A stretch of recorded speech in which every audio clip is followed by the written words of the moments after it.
wassalatu wassalamu ala asyrofil anbiya'i wal mursalin wa ala alihi wa sahbihi ajmain amma ba'du. Allahumma sholli ala Muhammad wa ala ali Muhammad. Allahumma inni as'aluka ilman nafi'an wa rizqan thayyiban wa amalan mutaqabbalan. Alhamdulillah, ahlan wa sahlan wa marhaba kepada Thalibah Fastabiqul Khairat 27. Segala puji bagi Allah Azza wa Jalla, Allah pemilik seluruh nikmat. Alhamdulillahillazi bi ni'matihi tatimmus sholihat. Hari ini Allah perkenankan kita kembali untuk berkumpul dan bermajelis untuk menuntut ilmu. Tak banyak hamba-hamba Allah yang pada malam hari ini diberikan nikmat untuk menuntut ilmu. Dan alhamdulillah hari ini kita dapat melanjutkan kajian rutin tematik kita dengan nikmat sehat, nikmat iman, dan nikmat Islam. Baiklah, pada malam hari ini kita akan mengangkat judul Manajemen Konflik Rumah Tangga dengan pembicara kita Al-Ustadz Muhammad Rajali Fikri Al-Madani Hafizullah. Setelah materi disampaikan oleh Al-Ustadz Rajali, akan ada sesi pertanyaan. Insya Allah bagi Antuna semua yang ingin bertanya bisa raise hand atau menulis di chat ruang Zoom. Baiklah, kita mulai kajian kita pada malam hari ini. Tak lupa Ana ingatkan diri Ana pribadi dan Antuna semua yang Ana cintai karena Allah, agar selalu meluruskan niat karena Allah untuk mengangkat kebodohan diri, keluarga, dan orang lain. Kepada Al-Ustadz Muhammad Rajali Fikri Al-Madani, Hafizullah, kami persilakan.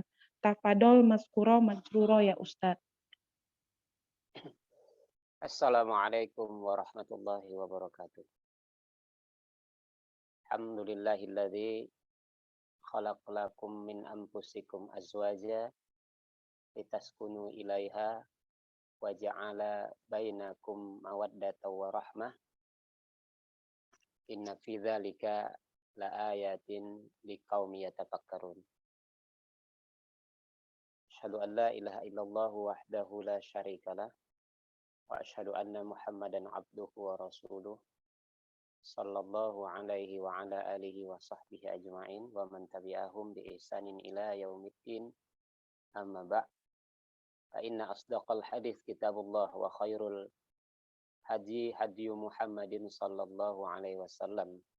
Syarrul umur muhdatsatuha, kullu muhdatsatin bid'ah wa kullu bid'atin dhalalah wa kullu dhalalatin finnar. Para ibunda yang semoga Allah merahmatiku dan merahmati kalian semua. Kembali kita bersyukur kepada Allah pada malam hari ini karena rahmat dan pertolongannya kita bersama di dalam satu majelis yang indah dalam rangka beribadah kepadanya dengan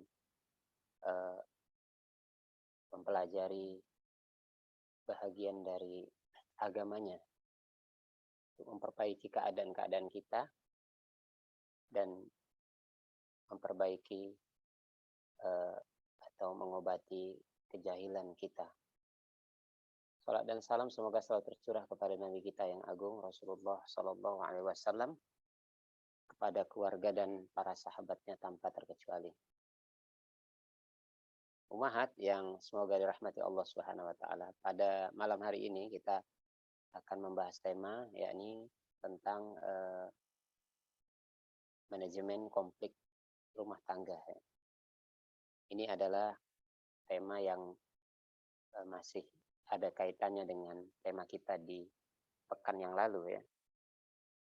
Di mana pada malam hari ini kita akan lebih banyak membicarakan tentang bagaimana mengelola konflik ya dalam sebuah rumah tangga. Kita mengetahui ummahat bahwa yang namanya konflik itu adalah sebuah keniscayaan. Jadi secara umum ya konflik dalam kehidupan itu tidak bisa dihindari ya. Karena konflik adalah konsekuensi logis dari sebuah atau adanya interaksi antar manusia. Jadi setiap ada interaksi antara manusia dengan siapapun, maka potensi konflik itu akan selalu ada. Oleh karenanya, selama masih ada manusia yang saling berinteraksi, maka di situ pula akan selalu muncul potensi konflik. Ya. Oleh karenanya, karena konflik adalah sesuatu yang tidak bisa kita hindari ya, secara mutlak, maka muncullah gagasan dan cara-cara yang membicarakan tentang bagaimana mengelola konflik. Ya. Bagaimana mengelola konflik. Ya. Ini tentunya sama halnya dengan seseorang yang memiliki anatomi tubuh. Yang anatomi tubuh ini tentu digunakan untuk berbagai kebutuhan. Ya. Misalnya mata ya, yang digunakan untuk melihat, tentu mata yang digunakan dalam kondisi ia bekerja, maka potensi apa saja yang bisa membuat mata itu terganggu, ya, kabur, ya, masuknya debu, masuknya virus dan seterusnya akan selalu ada, ya, potensi itu akan selalu ada. Maka yang dibicarakan adalah bukan bagaimana nggak punya mata, tapi bagaimana caranya memelihara mata agar mata itu tetap sehat. Jadi malam hari ini intinya kita akan membicarakan tentang bagaimana memelihara konflik agar bisa menghindarkan efek-efek negatif dari konflik tersebut. Ya, khususnya konflik dalam perkara urusan rumah tangga. Maka yang dibicarakan adalah bagaimana mengelola konflik dalam rumah tangga itu sehingga tidak menghancurkan mahligai rumah tangga. Konflik tetap ada, tetapi konflik itu tidak sampai menghancurkan bangunan atau mahligai rumah tangga. Oleh karenanya, kalau ditanya, misalnya umat ditanya, apakah mungkin sebuah rumah tangga itu tanpa konflik? Ya, tentu jawabnya kita tahu semua. Ya. Nyaris tidak akan mungkin ditemukan satu rumah tangga tanpa konflik. Ya.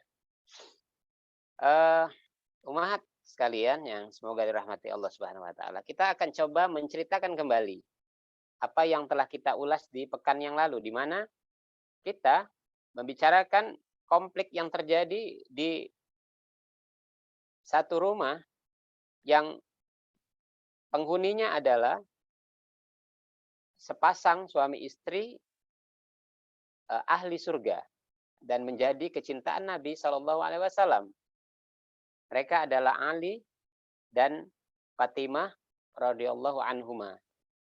Semoga Allah meridhoi keduanya. Di mana satu hari Rasulullah SAW datang ke rumah Fatimah di waktu siang. Kemudian Rasulullah tidak mendapati Ali. Rasulullah tahu pada keadaan di waktu siang biasanya Ali bin Abi Thalib radhiyallahu an selalu ada di rumah. Tapi saat itu Rasulullah tidak melihat Ali. Rasulullah menanyakan, di mana anak pamanmu? Maka Fatimah pun mengatakan, ya sebenarnya aku dan dia tadi ada perkara ya, yang diributkan, kemudian beliau pun marah dan meninggalkan rumah, dan siang ini dia tidak tidur bersamaku. Maka Rasulullah memerintahkan beberapa sahabat untuk mencari keberadaan Ali. Akhirnya sahabat menemukan Ali sedang berada di dalam masjid. Maka ada sahabat yang berlari mendatangi Nabi SAW mengatakan, ya Rasulullah, Ali kami temukan di dalam masjid sedang tidur. Ya. Rasulullah pun mendatangi Ali bin Abi Thalib, dia melihat ya ujung baju Ali ya penuh dengan debu ya. Dikatakan dalam riwayat lain punggung Ali terkena ada debunya. Kemudian Rasulullah pun duduk ya membelai Ali sambil membangunkan ya dengan candaan, ya Aba Turab, kum ya Aba Turab, bangunlah wahai bapaknya debu gitu. Bangunlah wahai bapaknya debu. Nah, inilah yang disimpulkan oleh sebagian ulama bahwa bayangkan kalau di dalam rumah tangga seorang, dua orang ahli surga saja itu ada konflik ya yang terjadi, begitu juga bahkan rumah tangga Rasulullah SAW sendiri pun masih ada konflik-konflik dalam rumah tangga, apatah lagi kita ya, yang tentunya jauh kedudukannya dari mereka yang kita sebutkan tadi. Nah, sekarang bagaimana caranya kita menghadapi dan memanage konflik itu ya? Karena konflik adalah sesuatu yang tidak bisa dihindari ya.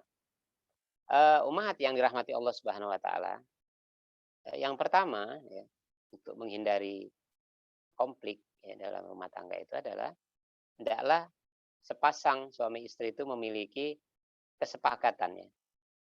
Bagaimana langkah untuk keluar dari konflik ya ketika terjadi konflik di antara mereka berdua. Dan kesepakatan ini bisa dilakukan justru di saat damai ya. Justru di saat damai. Jadi kalau misalnya pada malam hari ini rumah-rumah tangga kita keadaannya sedang damai, maka jika di antara kita belum pernah melakukan sebuah komunikasi dengan pasangan, bagaimana kalau ada konflik di antara kita, bagaimana caranya kita keluar dari konflik itu, maka bicarakanlah konflik itu. Bicarakanlah cara-cara ya, atau bagaimana supaya kalau ada konflik, kedua pasangan sudah mengerti apa yang harus dilakukan. Yang kedua, sebagai muslim ya, pasangan suami istri ya, harusnya bisa menguatkan visi dan misi sebuah rumah tangga. Misi sebuah rumah tangga itu adalah ibadah. Misinya adalah ibadah dan visinya adalah mendapatkan kebahagiaan dunia dan akhirat. Oleh karenanya, jika sebuah rumah tangga visi dan misinya ini benar dan ditonjolkan dalam sebuah rumah tangga itu, kemungkinan besar maka bisa meredam sebagian besar potensi-potensi konflik dalam rumah tangga. Oleh karenanya tidak sedikit ya kita mendapatkan pengaduan ya di sebagian saudara-saudara kita mengatakan, Ustadz, dulu kami adalah keluarga yang selalu konflik, tapi semenjak hijrah, alhamdulillah kami nyaris tidak ada konflik. Ya, kalaupun ada konflik, rasanya mudah untuk diselesaikan. Padahal ia menceritakan dahulu mereka adalah orang-orang yang secara finansial mereka berlimpah, lebih berlimpah. Tetapi kenapa konflik malah sering selalu terjadi di dalam rumah tangga yang keadaan ekonominya lebih melimpah? Itu disebabkan karena visi dan misi dalam rumah tangga itu sebagai rumah tangga sebagai ibadah, ya, rumah tangga untuk mencapai kebahagiaan dunia dan akhirat itu tidak menjadi perkara yang penting untuk ditonjolkan. Sehingga walaupun kelihatannya lebih melimpah dan gemerlap, tetapi keadaan rumah tangga itu selalu dalam keadaan yang panas. Karenanya hal-hal seperti ini adalah bahagian dari penyelesaian ya. Kita bisa mendapatkan bukti-bukti ini dari sisi pendalilan. Misalnya riwayat yang menyebutkan bagaimana di keluarga Nabi SAW sendiri beberapa kali terjadi konflik. Tapi penyelesaiannya adalah penyelesaian yang begitu ringan ketika dihadapkan kepada mereka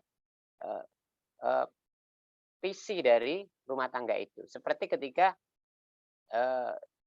sebagian besar istri-istri Nabi mengajukan untuk mendapatkan tambahan belanja. Nabi kecewa, Nabi SAW ya menghindari mereka, menjauhi mereka sampai turun ayat surah Al-Ahzab 28-29 itu yang seperti menantang istri-istri Nabi. Kalau mereka menghendaki dunia maka aku akan ceraikan kalian secara baik-baik, tapi kalau kalian menghendaki Allah, Rasul, dan akhirat, maka ini adalah yang terbaik. Serta-merta istri-istri Nabi SAW yang visinya tentunya adalah bulat ya, bahwa kehidupan rumah tangga mereka dibangun dengan visi untuk mendapatkan kehidupan akhirat, maka mereka langsung menyambut ayat yang turun dalingan itu dengan mengatakan, tentu kami memilih Allah, Rasul, dan akhirat. Selesai perkaranya. Nah, inilah yang sering tidak terjadi di dalam rumah-rumah tangga kaum muslimin ya. Oleh karenanya biasanya kalau sebuah rumah tangga dia semakin jauh dari visi dan misi ini, biasanya suasana konflik akan lebih banyak kita temukan ya. Kemudian cara yang lain ya dalam memanage potensi konflik dalam rumah tangga itu adalah berusaha untuk memiliki kemampuan dalam berkomunikasi ya, berkomunikasi. Jadi sebenarnya suami istri itu memiliki kesempatan yang sangat banyak untuk bisa berkomunikasi. Tinggal membiasakan saja. Mungkin suami istri sering berkomunikasi dalam perkara-perkara yang lain ya. Bersepakat membeli apa dan ini dan itu, tetapi kadang-kadang suami istri tidak berani untuk berkomunikasi, membicarakan tentang peluang-peluang atau potensi mereka ketika mereka konflik. Oleh karenanya seorang istri bisa saja dia menyampaikan sesuatu yang menjadi beban pikirannya, ya, mengganggu pikirannya kepada suami di waktu-waktu yang tepat.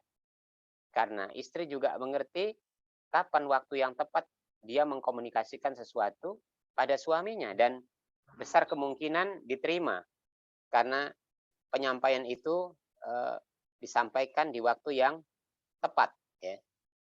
Oleh karenanya kemampuan berkomunikasi di antara keduanya sangat dibutuhkan ya. Memendam hal-hal yang menjadi beban pikiran itu tidak disarankan ya, tidak disarankan. Mengkomunikasikannya walaupun masalahnya berat, kalau dikomunikasikan diringankan maka ini bisa mencairkan suasana yang berat ya, menjadi ringan dan potensi konflik pun bisa diminimalisir ya. Kemudian yang keempat ya, cara yang tepat untuk memanage konflik itu adalah ya, berusaha meredam emosi saat marah ya, saat marah. Jadi kalau konflik itu kan identik dengan kemarahan ya. Maka dalam kondisi seperti itu ya, seseorang berusaha meredamnya bila perlu tidak banyak bicara ya. Tidak banyak bicara apalagi mengambil keputusan. Karena di antara ini harus kita akui ya. Di antara yang menyebabkan bertambahnya ketegangan konflik di antara suami istri itu adalah ketika sedang konflik, maka masing-masing mengangkat suara. Dan mengangkat suara itu, saat itulah istri angkat suara, ya, sehingga suami merasa bahwa istrinya adalah tipikal wanita yang penentang, ya, melawan, tidak menghargai suaminya. Ya.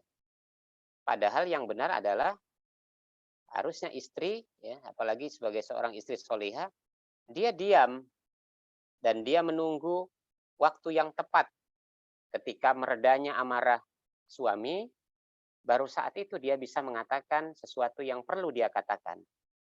Apalagi kalau dia adalah seorang istri yang piawai dalam memanage konflik ini. Misalnya sebelum dia mengatakan sesuatu yang harus dia katakan, dia bisa minta maaf, dia bisa menyatakan kecintaannya kepada suaminya, baru dia melakukan atau menyatakan sesuatu yang perlu dia katakan. Jika ini dia lakukan, maka dia akan melihat hasil yang menakjubkan. Ya, dia akan melihat hasil yang menakjubkan. Ya. Yang sering terjadi dalam rumah tangga itu adalah masing-masing angkat suara. Ketika suami marah, istri pun suaranya meninggi. Ya. Sehingga yang terjadi adalah ketegangan yang memuncak. Banyak pengaduan-pengaduan ya, yang datang dari saudara-saudara kita, ya, sebagiannya. Misalnya seorang istri yang menangis, ya, menyatakan bahwa suaminya temperamental, marah dan seterusnya. Ya. Kita bisa mendeteksi bahwa kebanyakan seorang suami dia begitu marah, ya, seperti temperamen dan seterusnya. Itu biasanya karena ada pancingan dari istri, ya, yang ketika ia sedang marah, istrinya pun ikut marah, ya, ikut angkat suara, ya, sehingga mempertajam dan meningkatkan itu tadi suasana konflik. Ya. Padahal yang harus dilakukan tadi adalah istri harusnya diam, dengarkan dulu, setelahnya baru dia menyatakan sesuatu yang dia ingin katakan di saat waktu yang pas ketika amarah suami telah reda. Ya. Inilah yang dikatakan Abu Darda radhiyallahu an, ya, mengatakan kepada istrinya, istriku, jika aku sedang marah padamu, maka hiburlah aku. Ya, dalam riwayat lain katakan, maafkanlah aku. Begitu juga jika engkau sedang marah, maka aku akan menghibur atau memaafkanmu. Karena jika tidak demikian, maka bagaimana kita akan beriringan dalam rumah tangga ini. Ya, kata Nabi SAW, wa idza ghadibta faskut. Kalau kamu sedang marah, maka biarlah diam. Oleh karenanya, Ummahat, kalau memang di saat terjadi konflik, ya, ada di antara suami yang dia lebih memilih diam dan pergi dari rumah, ya, pergi dalam artian untuk meredakan emosinya, maka berilah kesempatan suami untuk meredakan emosinya. Sebagaimana Fatimah radhiyallahu anha, dia memberikan kesempatan kepada Ali bin Abi Thalib, ya, suaminya, untuk keluar dari rumah dan memilih untuk tidak tidur siang bersamanya. Padahal kebiasaan tidur siang adalah kebiasaan mereka berdua. Ya. Tetapi Ali lebih memilih keluar. Ya. Tentunya kalau rumah tangga yang baik, ya, diisi oleh orang-orang yang baik, ya, perginya itu pergi ke tempat yang tepat, ya. Mungkin suami kalau dia biasa sholat berjamaah di masjid, ya, kalau dia pun pergi, ya mungkin dia hanya pergi ke masjid, ya, sholat di sana atau dia duduk berlama-lama di sana, ya. Bukan pergi ke tempat-tempat maksiat, ya, bukan pergi untuk mabuk-mabukan dan seterusnya. Si istri tentu dia mengetahui kecenderungan suami kalaupun dia pergi hanya untuk sekedar meredakan emosinya. Berilah kesempatan, jangan dia ditentang atau dihalang-halangi, ya. Kalau memang kepergiannya itu hanya untuk meredakan. Kemudian yang selanjutnya adalah memanage konflik rumah tangga itu dengan masing-masing pasangan, ya, tidak selalu memikirkan masalah hitam dan putih. Artinya kalau terjadi perselisihan antara suami istri, keduanya hanya memikirkan siapa yang benar, siapa yang salah, siapa yang benar, siapa yang salah, begitu. Sehingga keduanya hanya berkutat memikirkan itu. Sebenarnya kamu yang salah, aku yang benar. Sebenarnya kamu yang salah, aku yang benar. Yang lebih tepat adalah menghadirkan, ya, istilah win-win solution. Dalam artian bagaimana keduanya bisa sama-sama dimenangkan. Cara-cara yang kita sebutkan tadi itu adalah arah ke sana. Jadi bagaimana ada di antara pasangan yang mengalah, maka keduanya akhirnya sama-sama menang. Karena sama-sama keluar dari kemungkinan hancurnya mahligai rumah tangga. Kemudian yang ke berapa tadi? Ke-6, ya. Menghadapi konflik rumah tangga dengan cara, kalau ada konflik di antara kedua orang, ya, hendaklah dia upayakan menghadapi konflik itu dengan tidak melibatkan orang ketiga. Ya, dengan tidak melibatkan orang ketiga. Kenapa? Karena biasanya dengan melibatkan orang ketiga, suasananya semakin keruh. Ya, suasananya semakin keruh. Misalnya, kalau seorang istri dia konflik dengan suaminya, dia langsung pulang ke rumah orang tuanya, dia adukan kelakuan suaminya, maka yang terjadi adalah suasananya semakin keruh. Ya. Jarang sekali orang tua yang bijaksana. Ketika dia tahu ada konflik di antara anak dan menantunya, maka dia serta-merta membela anaknya. Dan ini akan memperparah keadaan. Kita lihat bagaimana sikap Fatimah.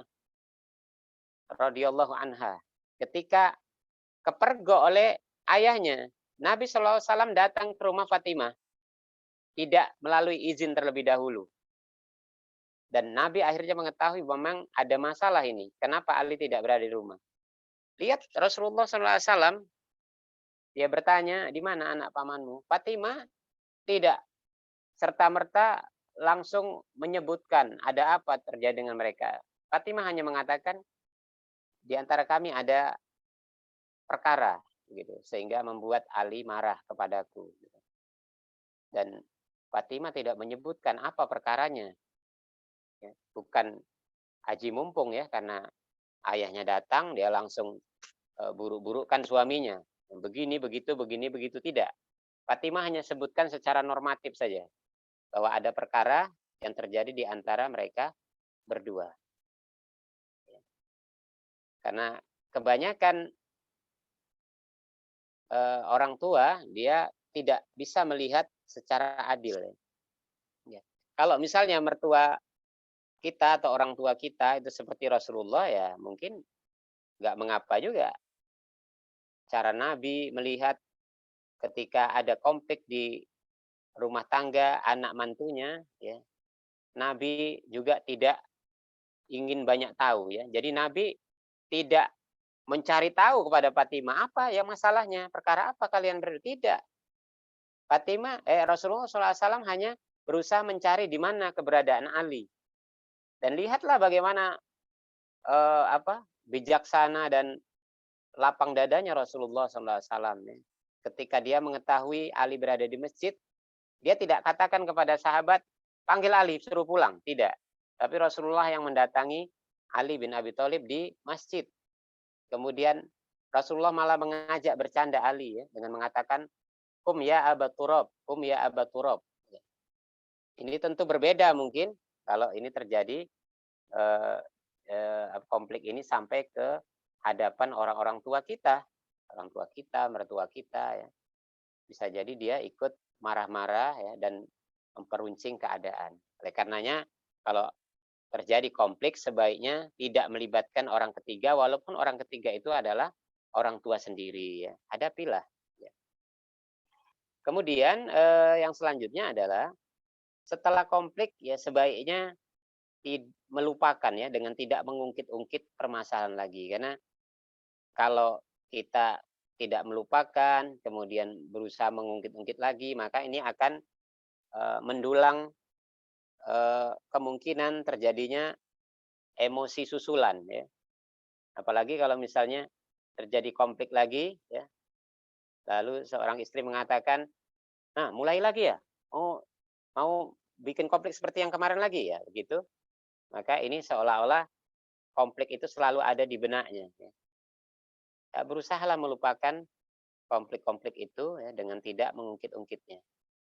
Ya, selanjutnya bisa meminta maaf, ya, di antara keduanya, ya, siapa saja, ya, terutama seorang istri, ya, dia harus lebih banyak mengalah kepada suaminya karena itu adalah palang pintu surganya, ya, meminta maaf, ya, walaupun tidak menutup kemungkinan sesekali suami minta maaf, ya, tapi istri lebih dianjurkan untuk, ya, meraih tangan suaminya dan meminta maaf, ya. Dan pandanglah pasangan kita pada kebaikannya, ya, kelebihan dan kebaikannya. Karena dengan cara inilah kita bisa memaafkannya. Ya.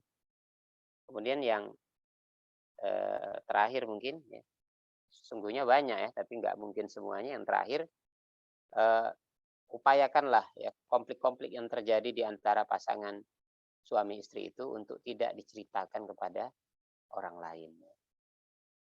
Karena kalau kita menceritakan kepada orang lain, maka sesungguhnya kita telah mengumbar-umbar aib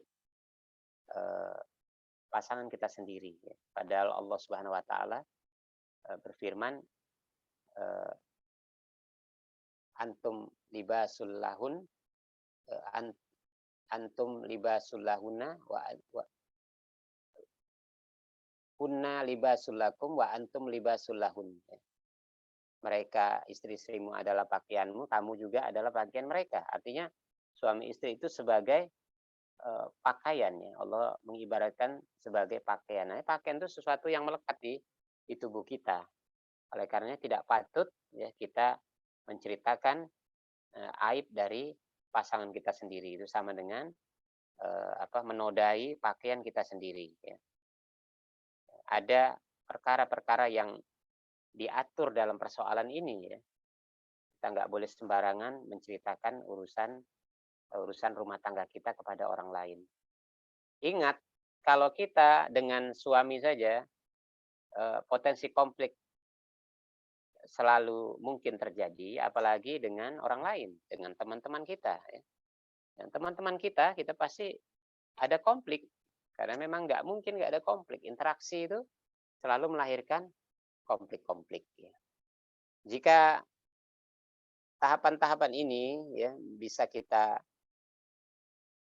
lakukan, ya, insya Allah ya, karena pertolongan Allah Subhanahu Wa Taala, konflik dalam rumah tangga bisa lebih diminimalisir ya. Paling tidak, kalaupun terjadi, dia lebih cepat mudah untuk diredakannya. Inilah yang sering terjadi di dalam rumah-rumah tangga kaum muslimin, ya, di mana beberapa tahapan-tahapan penting tidak dilakukan sehingga konflik itu pun selalu terjadi. Wallahu ta'ala a'lam.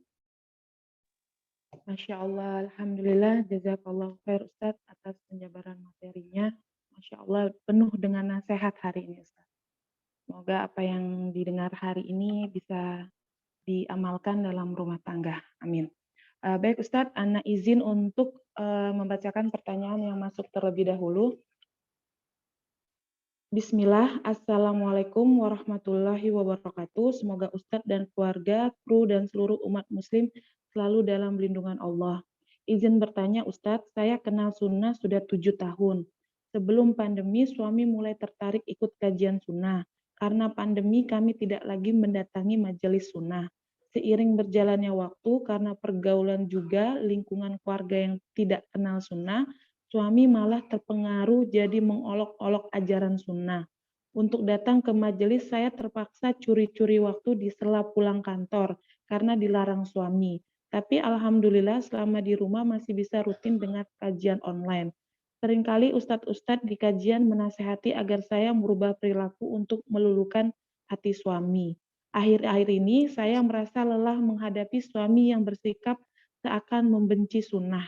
Bagaimana menyikapinya Ustadz? Dan mohon nasihatnya. Jazakallahu khair Ustadz. Waalaikumsalam warahmatullahi wabarakatuh. Wallahul musta'an ya. Allah tempat kita meminta pertolongan ya. Tentunya jawaban yang paling tepat dari persoalan ini adalah ya meningkatkan kesabarannya, meningkatkan kesabaran. Sesungguhnya tidak ada kata menyerah ya atau putus asa dari harapan-harapannya yang kita letakkan di hadapan kita ya. Utamanya adalah untuk pasangan kita ya. Tentu keadaan yang dimana dalam cukup waktu yang lama ya, tidak pernah lagi ya, mengisi hati dengan perkara-perkara yang bisa menjadi nasihat bagi kita ya, itu bisa menyebabkan terjadinya futur ya, terjadinya kelemahan ya, terjadinya hilang semangat ya, dalam beragama. Dan inilah yang banyak terjadi di kalangan kaum muslimin ya. Di pandemi yang terjadi tidak menyebabkan banyak orang untuk menginsafi kehidupan ya. Justru yang terjadi adalah kelemahan di dalam semangat ya. Oleh karenanya lakukanlah terus apa yang bisa dilakukan ya. Seperti bahasan-bahasan kita sebelumnya ya. Kita dulu untuk berusaha untuk istiqomah ya. Kemudian lakukan hak suami ya, berikan hak suami secara penuh ya. Jangan jangan tunjukkan perubahan, jangan tunjukkan kebencian ya. pahami ia terus ya, sambil melakukan komunikasi-komunikasi terbaik ya di sela-sela waktu bersamanya. Ya. Kemudian cari tahu ya sebab musabab kenapa ia bisa begitu berubah ya. Ya, kemungkinan besarnya adalah karena saat itu ya keadaan beliau belum begitu mantap ya, belum begitu memahami ya, apa ini yang disebut dengan manhaj ya, salaf ya, apa itu kajian sunnah ya. Sehingga keadaan dia yang masih dangkal ya, begitu mudah dipatahkan dan mendapatkan provokasi-provokasi dari luar yang menyebabkan ia sebegitu berubah ya. Maka andil seorang istri terhadap hal ini ya tentu sangat dibutuhkan ya. Siapa lagi yang mau menolongnya kalau tidak istri? Tentunya kita terus bersandar kepada Allah Subhanahu wa taala supaya memberikan petunjuk kepadanya dan kepada kita ya. Semoga ini segera berlalu ya. Allah memberikan hidayah kepada sang suami ya. Dan bersama-sama kita memperbaiki semua keadaan insyaallah. Allah taala. Amin ya rabbal alamin. Amin ya rabbal alamin. Jazakallahu khair Ustadz. Pertanyaan selanjutnya Ustadz. Bismillah, Assalamualaikum Ustadz. Bagaimana menghadapi suami yang main tangan? Boleh membalas atau diam walaupun sakit Ustadz? Tafadhol Ustadz. Iya. Jika suami sudah dalam keadaannya menyakiti fisik, ini pasti ada kaitannya dengan perkara poin yang kita sebutkan tadi bahwa sama-sama angkat suara ya, sama-sama angkat suara. Biasanya seorang lelaki ya secara umum karena dia memang posisinya adalah sebagai pemimpin ya, dia biasanya ingin didengar dahulu ya sisi-sisi di mana dia tidak nyamannya ya. Dalam kondisi seperti itu jika seorang istri dia mendengar dia diam ya, maka potensi dia memukul kecil. Biasanya seperti itu, kecil. Tapi ketika si istri juga angkat suara, dia menentang. Nah, dalam kondisi seperti itu, naluri dia sebagai lelaki ya ingin melepaskan kekuasaannya ya, dengan memukul. Maka jika kondisinya seperti itu, sebagai seorang istri, hendaklah dia diam. Ya. Kembali dia harus mengalah, jangan dilawan. Ya. Kalau dilawan maka yang terjadi adalah keadaannya semakin genting. Ya. Keadaan semakin genting. Makanya banyak para istri ya mengadu, ya mengatakan bahwa suami kalau sudah marah lempar kursi, ya, lempar apa, pukul apa, begitu ya. Tentu kita bisa mencermati biasanya keadaan-keadaan seperti itu karena pemicunya memang selalu terjadi, yakni sang istri selalu angkat suara dan melawan. Lakukanlah sekalipun dia marah bahkan sampai memukul, hendaklah istri diam ya, dengarkan, bahkan setelah itu bila perlu minta maaf saja dan tunjukkan kecintaan kepadanya. Maka akan terjadi sebuah keajaiban yang langsung dirasakan oleh istri ya. Kelihatannya ya secara hitung-hitungan menang dan kalah seolah-olah istri kalah ya. Bahwa dia yang harus ngalah padahal suaminya yang kasar ya. Tapi sebenarnya tidak ya. Setelah itu suaminya yang akan merenung dan merasa malu ya, bahwa dia ternyata kekasaran dan kekuatannya dikalahkan dengan kelembutan sang istri. Dan seandainya hitung-hitungan ini pun benar adanya, katakanlah si istri terus kalah, tapi sebenarnya itu tidak kalah karena si istri akan dapat balasan yang luar biasa ya. Balasannya adalah surga.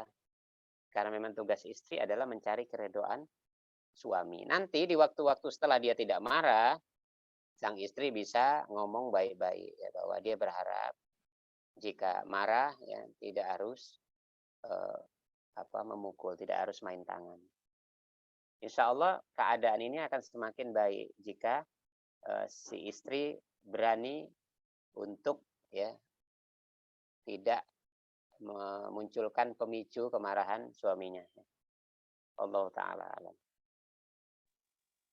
Naam, jazakallah khair Ustadz. Pertanyaan selanjutnya, Ustadz, untuk poin terakhir yang tidak menceritakan masalah kepada orang lain, saya terkadang bercerita masalah rumah tangga kami dengan sahabat. Terasa plong ketika sudah curhat. Bagaimana mengalihkan atau menghilangkan kebiasaan saya ini Ustadz? Kemana seharusnya mengadukan permasalahan saya agar bisa plong ketika sedang dirundung masalah? Jazakallah khair Ustadz. Iya, jadi biasanya kebiasaan eh, menyampaikan ya curhat kepada orang lain ya kepada sahabat misalnya itu tindakan itu dilakukan karena sang istri biasanya merasa buntu ya, merasa buntu dan dia merasa seperti ingin ada orang yang ngertiin dia begitu. Oleh karenanya kalau ini dibalik misalnya masalah itu dia merasa bahwa masalah itu datangnya dari suami ya ketika terjadi konflik gitu, maka yang benar adalah menunggu waktu yang tepat untuk bisa berdialog dengan suami. Ya mungkin dialognya setelah sudah reda, sudah normal kembali, maka sang istri mulai ajak bicara bahwa eh, aku tidak ingin konflik-konflik yang terjadi di antara kita itu sampai keluar. Makanya mau tidak mau ini harus diceritakan kembali, ya diceritakan kembali untuk kita berdua saja gitu. Apakah Mas, Papa senang kalau ini kita sambil santai kita bicarakan. Sungguh aku kalau sedang konflik itu perasaanku nggak menentu Mas, begini, begini, begini. Sampaikan saja. Ya. Sehingga suami pun akhirnya mengerti bahwa ternyata kalau ada konflik di antara mereka berdua, sang istri ya memiliki penderitaan tersendiri di mana batin dia tersiksa dan bingung mau ungkapkan kemana. Kemudian yang kedua ya tentunya mending sang istri ngomong sendiri di saat-saat dia sendiri, adukan kepada Allah Subhanahu wa taala. Pasti lebih plong sebenarnya harusnya. Kalau kepada Allah lebih plong lagi sebenarnya. Ya, karena kalau ini diadukan kepada Allah yang mengatakan, "Ya Allah, ini aku tidak sanggup menceritakan keluar karena Engkau dan aku ingin menjaga keutuhan ya, kesucian rumah tanggaku, maka tolonglah rumah tangga kami." Ya. Allah akan berikan jalan keluarnya. Ya. Sementara yang selama ini kita lakukan untuk sampaikan kepada orang lain merasa plong, ini hanya masalah kebiasaan saja, ini hanya masalah kecanduan. Ya. Yang namanya kecanduan itu yang buruk-buruk pun plong. Makanya seorang lelaki perokok, dia kalau habis makan, nggak isap rokok, nggak plong dia. Kalau dia isap rokok, apalagi 2 batang, 3 batang, dia bilang plong. Ya, dia di pekerjaan buntu, dia keluar, dia merokok, dia bilang plong. Jadi sebenarnya plong ini hanya urusan pembiasaan dan ini bisa jatuh kepada kecanduan. Cobalah ya untuk berani dan terbiasa untuk mengadukan persoalannya kepada Allah Subhanahu wa taala walaupun harus bicara sendiri. Tapi sesungguhnya Allah Maha mendengar ya semua keluhan-keluhan kita ya. Dan setelah ini terbiasa maka akhirnya kita akan plong ketika ada masalah ngadunya kepada Allah Subhanahu wa taala dan berkomunikasi kepada suami ya. Allahu a'lam. Jazakallah khair Ustaz. Kutipan doanya tadi sangat menarik Ustaz. Ya Allah, aku tidak menceritakan kepada orang lain karena Engkau. Semoga Allah menolong. Baiklah, pertanyaan selanjutnya Ustadz. Afwan Ustadz, kalau seorang suami mempunyai masalah dengan istrinya dan si suami mencari ketenangan dengan bercerita dengan teman perempuannya, apakah hal yang sebaiknya dilakukan si suami Ustadz? Ataupun hal yang sebaiknya dilakukan oleh istri? Jadi bercerita dengan lawan jenis Ustadz. Ya, berbicara lawan jenis lebih parah lagi keadaannya ya. Pasti lebih parah lagi keadaannya. Artinya akan membuka ya potensi eh, prahara yang baru lagi. Jadi yang jelas setan akan mengarahkan suasana ini menjadi suasana di mana terbukalah potensi suami untuk bermaksiat dengan maksiat yang baru ya. Kalau dia menceritakan kepada teman sejenisnya saja sudah terlarang karena dia bukan aib, apalagi dia ungkapkan kepada teman lawan jenis ya. Tentu ini sangat dilarang ya. Dan ini memang membutuhkan pengetahuan dan komitmen yang tinggi ya. Inilah mungkin bahagian-bahagian dari yang dibicarakan dan disepakati oleh sepasang suami istri ya. Bagaimana ketika mereka terjadi konflik, jangan sampai dibawa keluar, apalagi ceritanya kepada lawan jenis. Walaupun lawan jenis itu mungkin suami cerita kepada istrinya orang lain, bisa terjadi setan membisikkan dan justru mereka berdua ya menjalin hubungan yang terlarang. Ya. Tentu hal ini sangat tidak tepat ya, sangat tidak tepat. Maka sang istri hendaklah mengkomunikasikan ini kepada suaminya ya, agar mengkat ya, kebiasaan-kebiasaan seperti ini. Biasanya kalau suami istri sudah bisa menyepakati ya, kalau ada konflik harus bagaimana ya, mudah-mudahan hal-hal seperti ini bisa dihindari. Ini selalu terjadi karena memang keduanya tidak pernah menyepakati apa yang harus mereka lakukan ketika mereka sedang konflik itu saja. Allah alam. Nah, jazakallah khair Ustadz. Pertanyaan selanjutnya, bagaimana menyikapi suami yang selalu marah-marah dan selalu mengusir kita ke rumah orang tua? Syukron Ustadz. Iya, pasti ada yang tidak beres di dalam sebuah rumah tangga ya, jika suami kerap marah-marah pada alasan-alasan yang tidak tepat ya. Kemarahan tentunya harus ada pemicu dan motivasinya ya.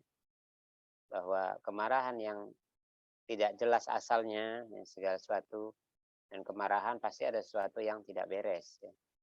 Oleh karenanya hendaklah memperbaiki ibadah ya, ibadah di dalam rumah tangga ya.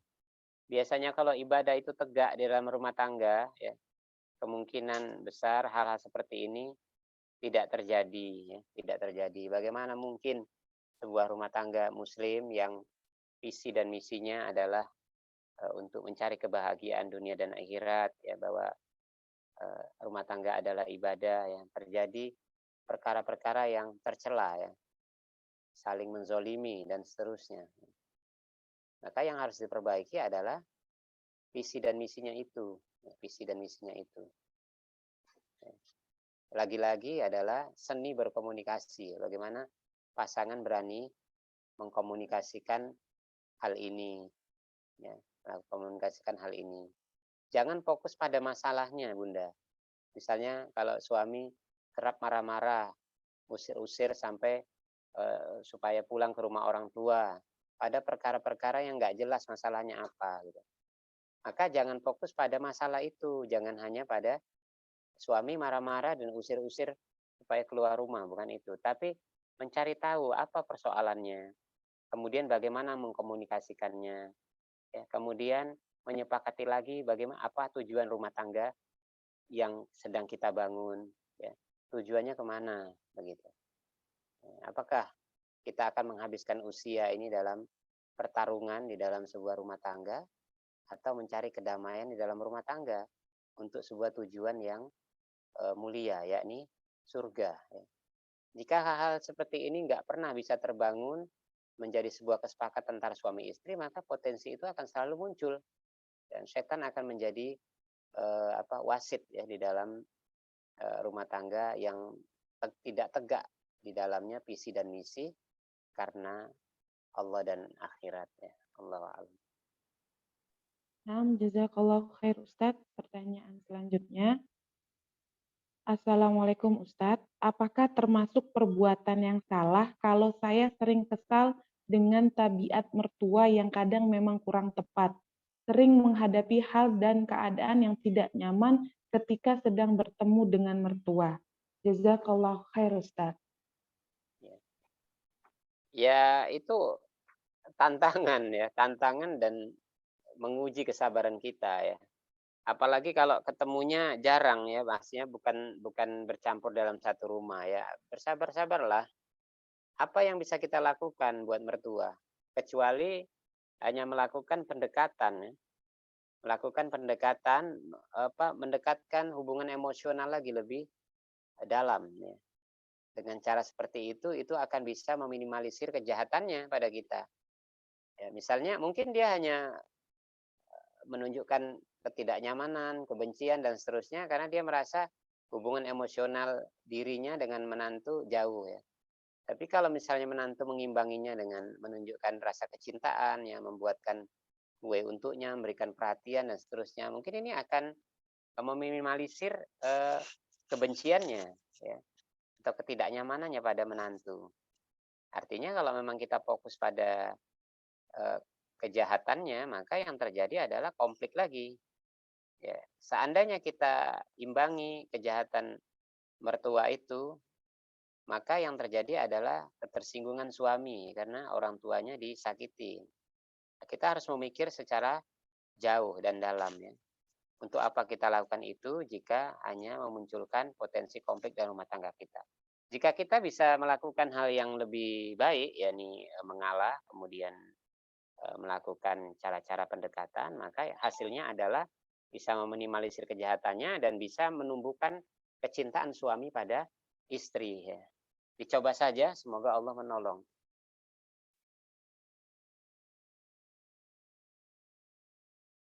Jazakallah khair Ustadz. Ustadz, pukul menunjukkan jam 9. Ustadz, masih ada 2 pertanyaan lagi. Bagaimana Ustadz? Ya, bisa lanjutkan.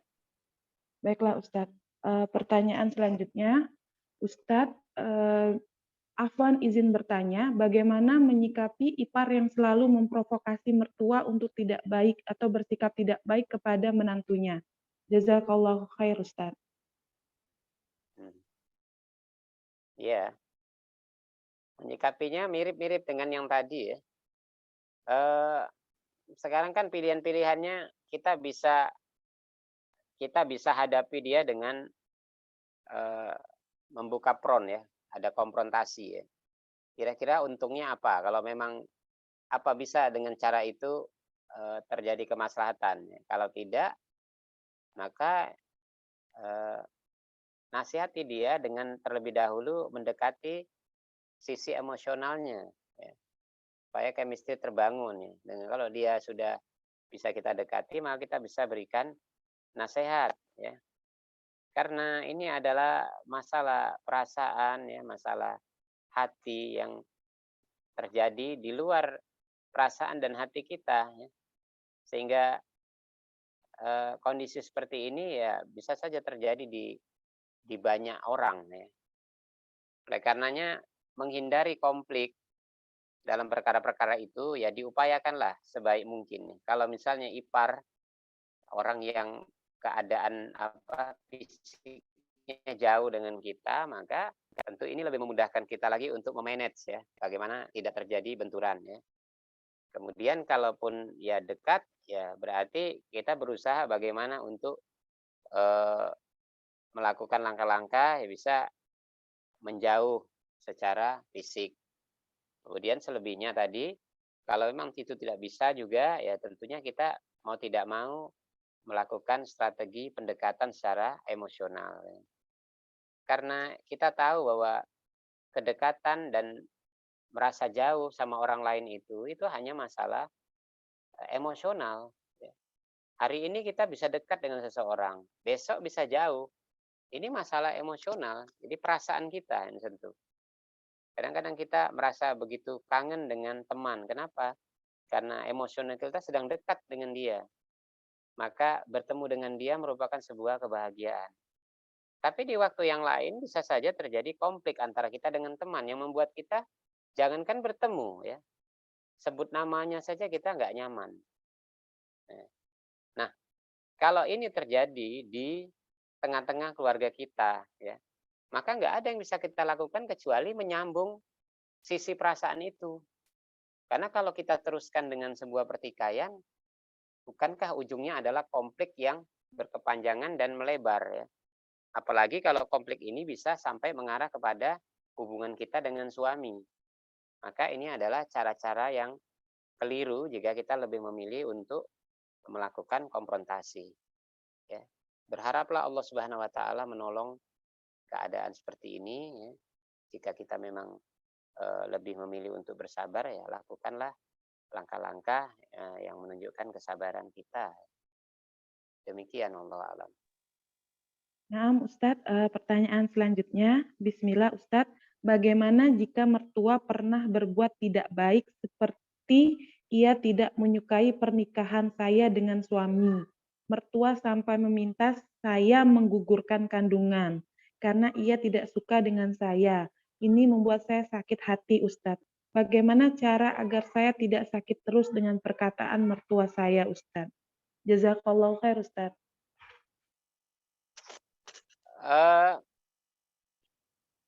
Lebih mendengar dan memperhatikan keadaan suami ya. Yang penting suami.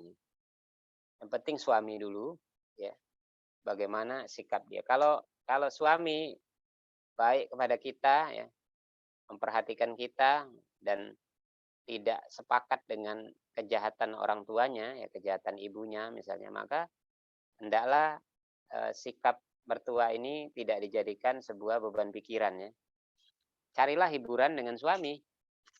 Jadi tentunya seorang mertua yang bersikap demikian adalah mertua yang tidak mengindahkan ya sakralnya sebuah pernikahan. Ya, dan pastilah ini mertua yang egois ya, karena dia hanya memikirkan urusan dirinya sendiri, yakni perasaan tidak senang. Jika seorang menantu mengalami masa seperti itu dan dia bersabar, dia lebih mencari keredoan suami ya. Ya lambat laun hal-hal seperti ini akan menyingkir sendiri ya. Itulah sebabnya di antara nasihat yang disampaikan oleh para ahli ilmu ya, orang-orang yang mengerti tentang potensi-potensi konflik dalam rumah tangga, yakni bagaimana caranya menantu dan mertua itu tidak satu rumah ya. Tidak satu rumah untuk apa? Untuk meminimalisir terjadinya konflik antara mertua dan menantu.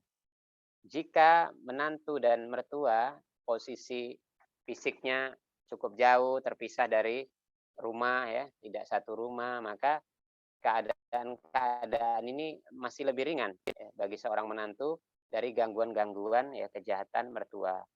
Tapi kalau memang satu rumah, maka berkomunikasilah dengan suami secara baik, secara santun ya, supaya bagaimana bisa pisah rumah ya. Karena bagaimanapun tugas kita adalah menyelamatkan mahligai rumah tangga kita ya, mahligai rumah tangga kita. Tetapi dalam hal ini tetaplah berusaha untuk memberikan penghormatan kepada mertua ya, sejahat apapun ia ya, sambil mencari pertolongan Allah dan mencari jalan keluarnya ya. Wallahu a'lam. Alhamdulillah, jazakallah khair Ustadz. Ustadz, Mas, ada yang raise hand ini Ustadz sama satu pertanyaan Oh yang ada baru ya, oh masuk. ada ya, ya boleh silakan. Baiklah, Zidan, tafadoli. Ya, syukran Usti. Bismillah. Assalamualaikum warahmatullahi wabarakatuh.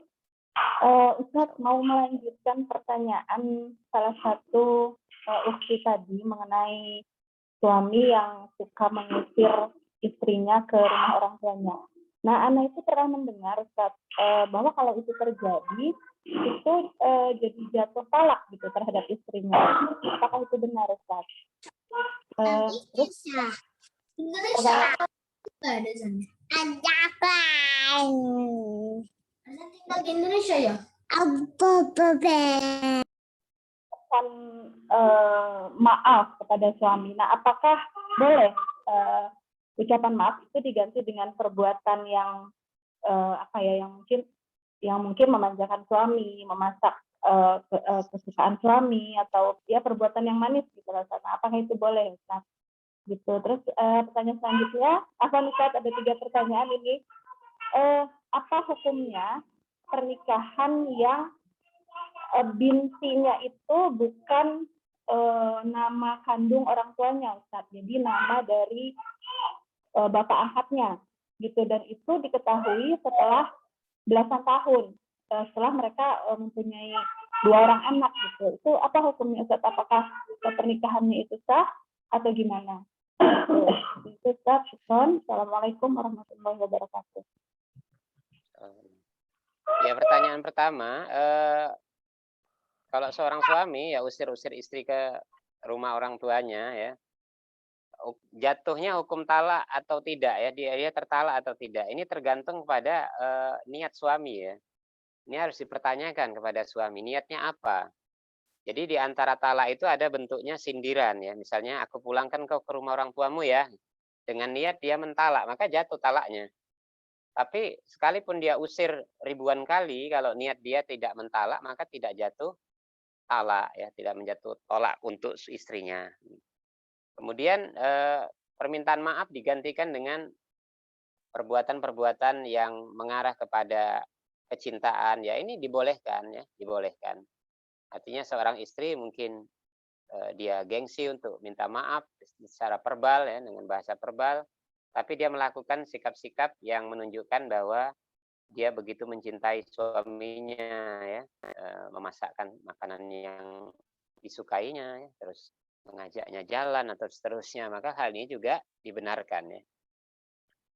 Kemudian yang ketiga, menikahkan seorang anak perempuan dengan tidak menyebutkan nama ayah kandungnya ya, dengan mengganti nama orang lain ya, hukum pernikahannya sah, secara ini sah, tetapi mengandung dosa besar ya, mengandung dosa besar. Bagaimana Rasulullah SAW saja ditegur oleh Allah Subhanahu wa taala karena menisbatkan Zaid ya dengan namanya ya, Zaid bin Muhammad, padahal Zaid adalah bin Harisa ya, Zaid bin Harisa. Rasulullah karena kecintaan sayangnya pada Zaid diganti Zaid bin Muhammad. Turun ayat yang katakanlah memarahi Nabi SAW ya. Maka itu juga terjadi kepada orang-orang yang menisbatkan dirinya kepada nama orang lain ya, padahal dia memiliki bapak kandung. Ini bisa tidak mencium bau surga apabila dia lakukan dengan sengaja ingin menghilangkan sisi nasabnya. Tetapi hukum pernikahannya tetap sah ya. Wallahu taala alam. Jazakallah khair Ustadz. Pertanyaan terakhir Ustadz. Assalamualaikum Ustadz. Bagaimana jika suami selalu menganggap penghasilan istri lebih besar karena istri karyawan tetap, sehingga terkadang suami lalai terhadap nafkah dan tidak transparan tentang penghasilannya. Lalu apakah berdosa jika istri ingin memberi kepada ibu mertua jika istri ada rezeki lebih, tetapi suami tidak mengizinkan? Jazakallahu khair Ustadz. Iya, tentu sikap suami yang seperti itu tidak tepat ya, karena pada hukum asalnya nafkah urusan rumah tangga adalah kewajiban suami. Ini tinggal bagaimana ini sampai kepada suami ya, pemberitaan ini terhadap suami. Mungkin bisa disampaikan di waktu-waktu yang tepat ya, bahwa bagaimanapun istri tidak berkewajiban secara hukum untuk mencari nafkah. Kalaupun istri dengan kerelaan hati dia mencari kelebihan atau tambahan, maka ini dibenarkan dengan syarat-syarat tertentu dan keridhaan istri ya. Kemudian hukum asalnya apa yang dicari istri itu adalah hartanya ya. Oleh karenanya sebenarnya secara hukum ya, bahwa istri boleh mengeluarkan hartanya sendiri ya. Walaupun meminta izin kepada suami lebih baik untuk lebih menjaga masalah kelanggengan dalam rumah tangga, karena bisa jadi suami memiliki sisi sensitif ketika dia sebagai seorang kepala keluarga ya tidak dihargai hanya karena si istri memiliki penghasilan sendiri. Komunikasikan dengan baik dengan menyebutkan bahwa tujuan mereka bekerja bersama dan istri juga memiliki penghasilan demi untuk mendukung keadaan rumah tangga lebih stabil dan mendapatkan kebahagiaan bersama.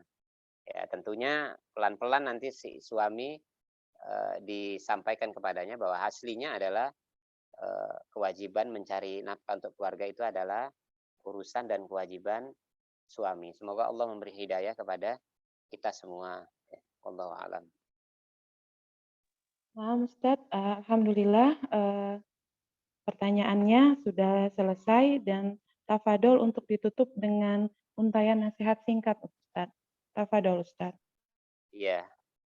Ya, ummahat yang semoga dirahmati Allah Subhanahu wa taala. Jadi kita menyebutkan bahwa hampir semua masalah dalam rumah tangga itu sebenarnya disebabkan karena kedua belah pihak ya. Artinya masing-masing pihak itu mempunyai andil ya dalam terjadinya konflik. Oleh karenanya tidak tepat kalau misalnya terjadi keributan atau konflik dalam rumah tangga itu hanya menyalahkan satu pihak saja. Mungkin istri merasa suami tukang marah-marah ya. Kemudian suami tidak bertanggung jawab, sementara suami juga menuduh istri suka membantah, melawan, malas dan seterusnya. Maka sebenarnya hal-hal seperti ini bisa terjadi dari kedua belah pihak. Saling introspeksi diri dan berkomunikasi tentang itu bisa memecahkan persoalan itu. Ketahuilah sesungguhnya bahwa pernikahan itu adalah ibadah yang panjang ya. Lebih panjang dari ibadah-ibadah lainnya. Kalau dalam ibadah yang singkat saja kita membutuhkan ilmu untuk bisa melakukannya secara optimal, benar dan mendapat kualitas pahala yang besar, apalagi dalam urusan pernikahan. Maka teruslah kita belajar dalam perkara pernikahan ini ya, karena dia ibadah yang panjang. Banyak orang yang dia pikir bahwa pernikahan itu adalah bahagia-bahagia, maka ketika terjadi konflik dia pun kaget ya dan bingung ya. Kenapa kok rumah tangga itu mendatangkan penderitaan, kesengsaraan ya dan kemarahan ya, karena dia tidak mempersiapkan sebelumnya. Nah, Islam telah mengajarkan tuntunannya dalam memanage setiap konflik-konflik yang terjadi, maka lakukanlah perlahan-lahan apa yang telah kita ketahui untuk bisa meminimalisir dan mengeliminir konflik-konflik yang akan terjadi. Semoga Allah Subhanahu wa taala menolong kita semua dan memberikan hidayah kepada setiap rumah tangga kaum muslimin agar rumah tangga itu berjalan sesuai dengan visi dan misi, yakni untuk ibadah, mencapai kebahagiaan dunia dan akhirat. Subhanakallahumma wa bihamdik asyhadu an la ilaha illa anta astaghfiruka wa atubu ilaik. Sallallahu ala nabiyyina Muhammadin wa ala alihi wasallam. Walhamdulillahirabbil alamin. Wassalamualaikum warahmatullahi wabarakatuh. Waalaikumsalam warahmatullahi wabarakatuh. Demikian kita telah sampai di akhir kajian kita pada malam hari ini. Jazakallahu khair wa barakallahu fik al Ustadz Muhammad Rajali Fikri hafizahullah. Semoga keberkahan tercurah kepada Ustadz dan keluarga. Allah berkahi ilmu dan waktu Ustadz. Sehat selalu Ustadz dan keluarga. Jazakumullahu khair wa barakallahu fikum. Akhwati fillah, sampai jumpa lagi pekan depan insyaallah dengan materi dan pembahasan yang lebih menarik lagi. Semoga Allah senantiasa memudahkan kita untuk istiqomah menuntut ilmu, memahami dan mengamalkan ilmu yang telah sampai pada kita pada malam hari ini. Ana dan tim Fastabiqul Khairat 27 meminta dihalalkan khilaf dan kurangnya. Kita tutup kajian pada malam hari ini dengan doa kafaratul majelis. Wassalamualaikum warahmatullahi wabarakatuh. Jazakallahu khair Ustaz.